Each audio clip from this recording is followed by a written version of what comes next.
पड़ गए। हाय दोस्तों, नमस्ते, प्रणाम। आप लोग कैसे हैं? स्वस्थ होंगे, मस्त होंगे, अपने कामों में भी व्यस्त होंगे।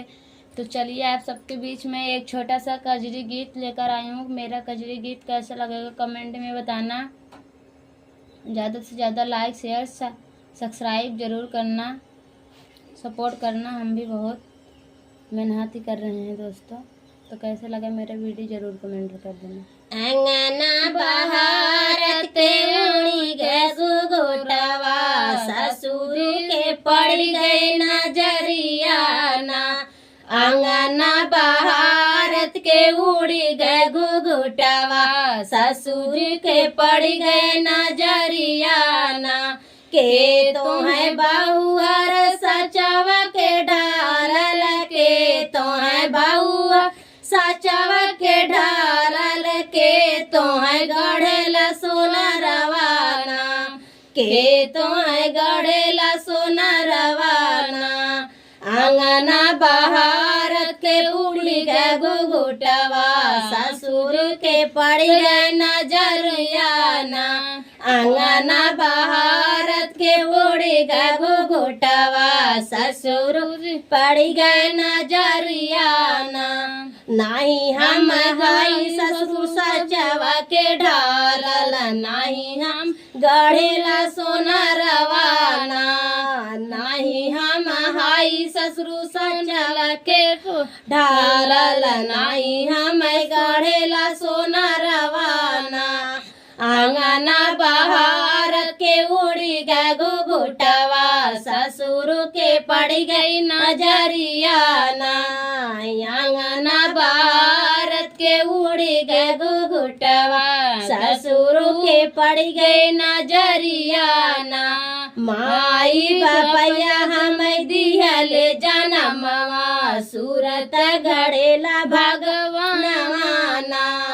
माई बापैया के हमें दिहले जनमवा, सूरत गढ़ेला भगवान माना।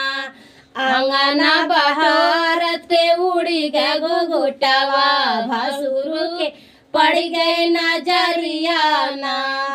अंगना बहारत के उड़ी गए घुघुटवा, भसुर के पड़ गए नजरियाना। के तो है बहुअर सचवा के ढारल, के तो है बहुअर सचवा के ढारल, के तो है गढ़ेला सोना रवाना।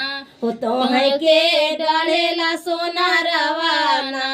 अंगना बहारत के उड़ी गए घुघुटवा, भसुर के पड़ गए नजरियाना। अंगना बहारत के उड़ी गए घुघुटवा, के तो है गढ़ेला सोना रवाना। नाही हम हाई भसुर सचवा के ढारल, नाही हम हाई सचवा के ढारल, नाही हम गढ़ेला सोना रवाना। माई चाचा चाची दिहले जनमवा, सूरत गढ़ेला भगवान माना। हो चाचा चाची दिहले जनमवा, सूरत गढ़ेला भगवान माना। अंगना बहारत के उड़ी गए घुघुटवा, ससुर के पड़ गए नजरियाना। अंगना बहारत के पड़ गए घुघुटवा, देवर के पड़ गए नजरियाना। के तो है गौजी सचवा के ढारल, के तो है गढ़ेला सचवा के ढारल, के तो है गढ़ेला सोना रवाना। नाही हम हाई देवरु सचवा के ढारल, नाही हम हाई देवरु सचवा के ढारल, नाही हम गढ़ेला सोना रवाना। भैया भाऊजी दियले जनमवा, भैया भाऊजी दियले जनमवा, सूरत गढ़ेला भगवान माना।